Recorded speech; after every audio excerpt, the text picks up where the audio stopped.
Hey everyone, it's Jay from Damn Fine TV, and I just saw the movie Cuckoo, and I'm gonna do a mini review. I'll do a spoiler-free section up front, then I'm gonna dive into some spoilers. Don't worry, there will be plenty of warning before I get into spoiler territory.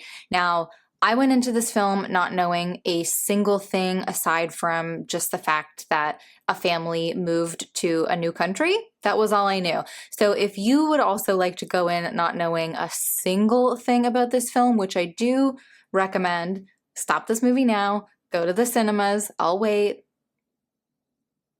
Okay, welcome back. Let's get into this.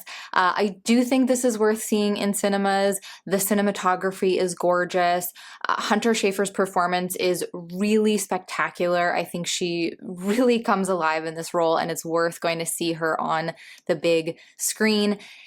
I will say this is not the kind of movie that's going to give you all of the answers. And for some people, that's going to be totally fine. For others, the story might feel a little bit lacking because of that. And it is a strange movie. It's definitely strange. I don't think this is a story for everyone. It's definitely going to challenge some people. But again, it's gorgeous. Hunter Schafer is really, really good. So let's dive in. First, no spoilers. Okay, where should we start? I guess just at the start. I will say, I think this was a little slow to get started, and I love a slow burn. I mean, like, The Americans is one of my favorite TV shows. If you've never seen it, it's slow. It is a slow burn. Twin Peaks, a lot of people say that's a slow burn, and you know that the Damn Fine TV crew loves Twin Peaks. Anyways, this definitely had me thinking like, okay, where are we going and what are we doing with all of these sort of long, glances, this strange, it's definitely building an atmosphere and a tone and a vibe. However, even if it felt a little slow in the beginning, it was doing a lot of great work building tension and discomfort. And so perhaps the slow burn at the start is very much the point. There was this constant feeling of being watched, of being chased, of being not totally in control. That really translated across the screen. Again, this film is gorgeous. There is this super interesting contrast between the lush abundance of the woods and the mountains and just the nature that surrounds the sort of setting of this movie, and then the very sterile, very bleak feeling that you get when you are inside of when you're in the building's interiors. The two juxtapose really nicely together. There is some intriguing work that is done with shadows that kind of continue to build on that tension and that dread. There's a really great use of empty spaces that give you that feeling of like, oh shit, what's about to pop into frame and like scare the absolute crap out of me. Like I said already a couple of times, Hunter is spectacular. I think this is really the absolute main draw of the film for me. She's the driving force. She brings so much to this role. And I'm using she, her for Hunter. I did try to read and make sure. I know at one point she was using they, them, but I think she prefers she, her. Please let me know in the comments if I am totally wrong. I'm trying to use what I think she prefers. Anyways, she's totally the driving force. She's definitely had some practice in Euphoria, but she fully sells teenage, angsty vibes, moody vibes. Like, she's just so great at that kind of role. And she goes above and beyond what we've seen in Euphoria in this role as well. I also read on her Instagram that this is the first movie she ever filmed. And to me, that's like, oh my God, I'm so excited for the rest of your career, because you are a fantastic final girl. I mean, and that's really not giving anything away. She's such a compelling protagonist. I'm sure it's also very much in the writing, but I really liked the choices that she made. She's daring, she's bold, but there's also enough space given for a very like natural insecurity and sadness that I think comes with being a teenager, but also specifically comes from what this character is going through. The character's name is Gretchen, so like what Gretchen specifically is going through, the like balancing between being bold, being a little bit like immature at times, but also feeling really real and genuine in the, again, I don't want to be spoilery right now, but in the stuff that she's going through. I found myself rooting for her in every single moment. As far as the actual narrative goes, it's a little kooky. It is atmospheric. It's all about the vibes. It is oddball. It's offbeat. There's some genuinely funny beats. It does feel disjointed at times. I think on purpose, though, and I'll get into that in the spoiler section. There's a specific reason I think it feels disjointed, and so I'll elaborate on that there. It's certainly not going to be for everyone. There is something really offbeat about it, but if you know me and you know Damn Fine TV, you know that we love something that is quirky and hits just a bit of a different tone than what we're used to or what we might be expecting. I think here at Damn Fine TV, we find those quirky, offbeat things to be very charming and endearing. And so if you've agreed with like past takes that we've had, you will probably enjoy Cuckoo for its strangeness as well.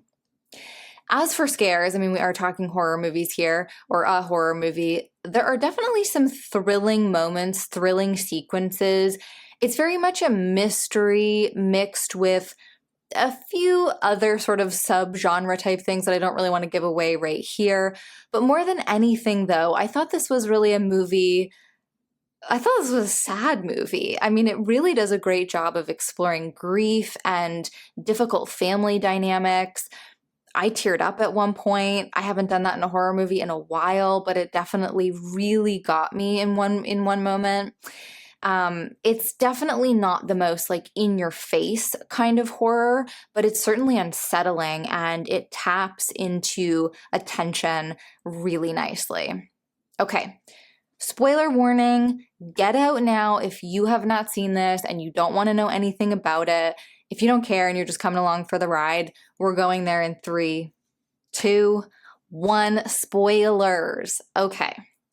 I had no idea that this movie was a creature feature of sorts. Like, I was thinking that there might be some supernatural elements just because of what I knew about the surrounding of, or like the setting, I guess, of where this movie was going to take place. You know, they're kind of out in a remote location, they're in the mountains, there's a lot of woods surrounding everything.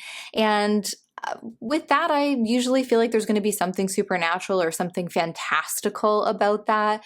So when the creature first attacked, I was totally caught off guard and I absolutely loved that. One of the reasons that I suggested like going in without knowing anything, hopefully that creature, those like red beady eyes and it's all of its weirdness just like catches you off guard and it's such a fun surprise. But like, yeah, the red eyes, the sound that it makes, the way it moves, the way it stares you down or like stares Gretchen down, it was all so good. Like I had no idea it was coming and I was pleasantly surprised. And then there's the weirder shit about the creature, like the goop. I don't really know what else to call it.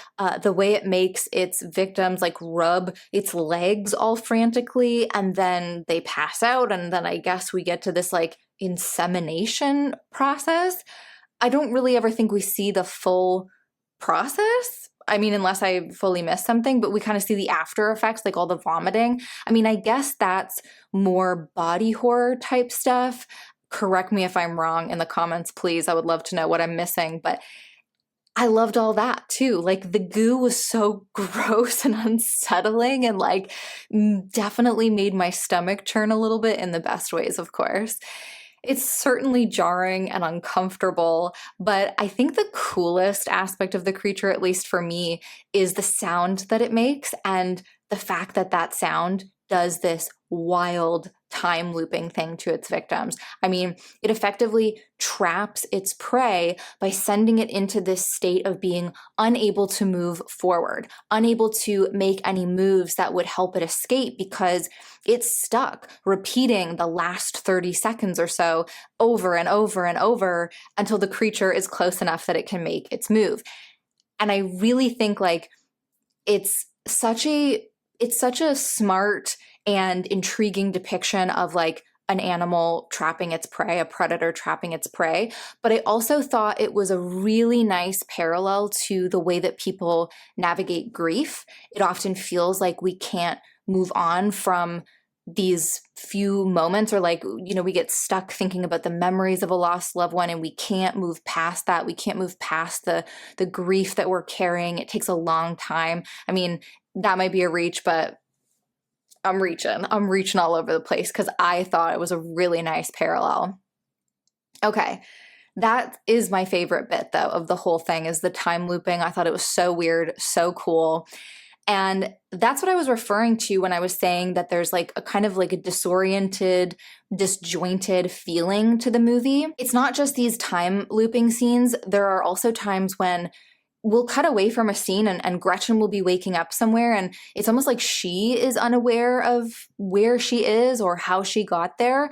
There are certain cuts between scenes that felt, I mean, if they weren't going for a disjointed feeling, then maybe there was some errors in the editing process. But to me, I think it works for the story to make you feel like, don't you feel like that when you're grieving as well? It's like time doesn't really mean anything. You're just kind of moving through the motions, and you might wake up at a weird time this day and at a weird time the next. I thought it worked really nicely. Yeah, just moments where the transition between scenes feels disjointed and awkward, but I think it really sets the tone and sets you deeper into the world. Okay, let me get to a few things that I did not love about Cuckoo. I'm really over the trope of parents just like not trusting their teenage children, just dismissing them as like rebels or looking for attention or just being problem children. I just feel like this is really tired. I would love to see more parents with compassion for their kids who are telling their parent, like, you tell your parents you were attacked by something and you get dismissed for whatever reason. I mean, like, it compounds the feeling that Gretchen is moving through of like, I don't feel like I belong to this family. I've lost the mother, probably the parent that she really had a better relationship with, whatever. Like, it definitely works to further emphasize that disconnect, but do it in a different way. I'm over the parents who don't like show compassion to their children. It's tired. Let's do something else. Also, surprisingly, I think I wanted more context from this film. A person who is typically fine with a lot of ambiguity and no answers at all. A friend that I went to see this film with, one of her only criticisms was, I wanted to know more of the why they're doing all of this. And my initial reaction was like, I feel like we shouldn't unravel it because the more we pull at this thread of the sweater, the more the movie becomes less interesting and sort of less mysterious and less strange. And I think I stand by the fact that I don't want it fully laid out for me. I do not need to know all the ins and outs of why this crazy German doctor is doing all of this shit. But I think that there are some I think there's some holes that the story could have filled in just to make things a little bit tighter, strengthen the overall narrative just a little bit more. I think I might have felt more invested if I had even just one or two lines of dialogue of why it mattered so much to this person. I mean, he does say he's like a preservationist or an environmentalist or something, but okay, what about the doctors? I don't know. It did kind of remind me of Suspiria, both the original and the remake, of like, there's some wacky, absurd shit happening, and you don't really ever find out why, but it's sort of just so compelling and interesting enough that it doesn't really matter. I do think in Cuckoo, having a couple of those just having a little bit more context might have really filled things out. There is a slightly underdevelopedness here that I don't think would take away from the oddity of it all to have a little more developed, a little further fleshed out. I guess I don't fully know what this movie was trying to say in the end. Something about family, autonomy and consent, gendered expectations, maybe something about climate change, environmental protections, maybe something about voice and language. Perhaps. I don't know. Maybe it hasn't fully crystallized for me yet. I did just see it yesterday. Maybe the narrative is a little thin in places. It's certainly, I don't dislike the movie for any of these reasons. I really like it. I mean, I said up top, I think it's worth paying the cinema prices for. So there you go. Apart from this, I have no complaints. Those aren't really, the parents thing is a complaint. I'm over it. Let's not do it anymore. But I don't care. Answers, no answers. It would be interesting to see a different draft, but here we are. I gotta say it once more. Hunter Schafer, standout performance.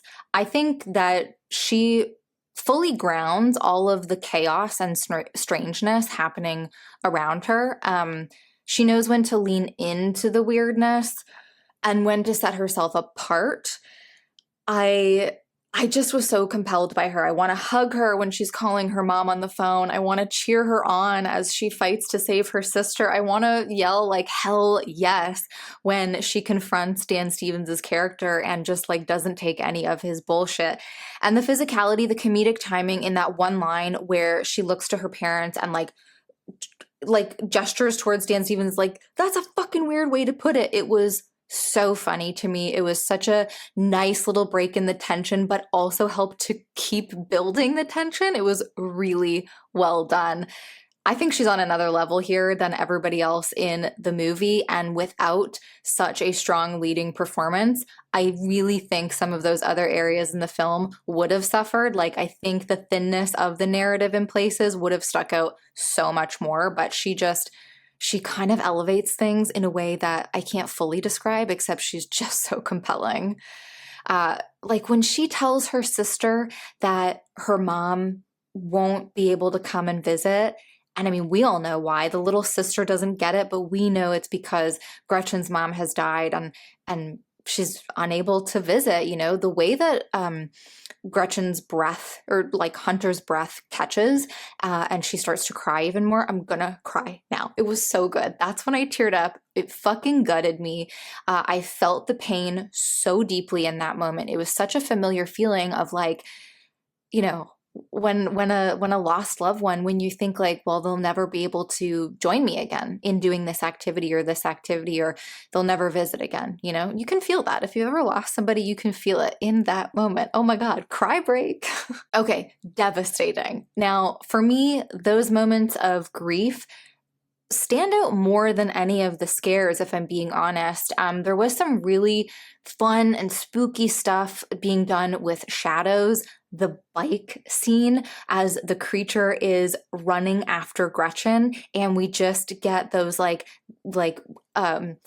how do I say this? Like each shadow kind of grows in terror, and we start seeing more and more of what might be popping into the frame. And all of a sudden we just see this hand reaching out. Oh, it's so good. Chills.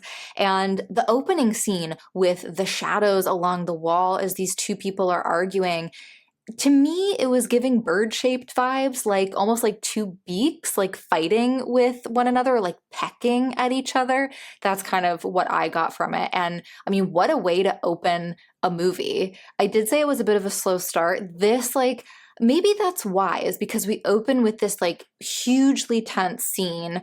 Two people arguing, a woman runs away, you're like, what the fuck is going on? And then things kind of slow down a little bit from there, but the opening sequence is awesome. In the lover's nest, the shot of just like the walls that are directly out from the bedroom, the shot there where it just kind of lingers on those walls and you're sort of left thinking, okay, I can't see around this corner, and I'm getting the feeling that something is about to pop into frame and scare the fucking crap out of me. And that's happening all the while, like the boyfriend is dealing with the time looping, and it's all just so good. It's like all swirling around you. It's so tense. I love it. Weirdly enough, the scariest moment for me is when Gretchen was brought to that like concrete walled room and there was a bed in a pit.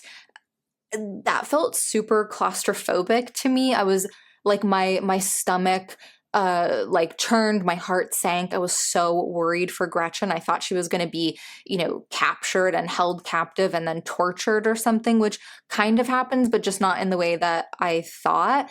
But that was really scary. I was like waving at the screen like, "Girl, get the fuck out. What are you doing? Do not follow this man." That felt very I didn't like it, but it was a good scare. All right, I think that's all I should say for now. This is a film that Mel's and I might cover at a later date in more depth, so I should zip it for the time being. Let us know in the comments if this is something you would like to see a full review for, and, have you seen Cuckoo? What did you think? Did you enjoy it? Was it worth the price of admission?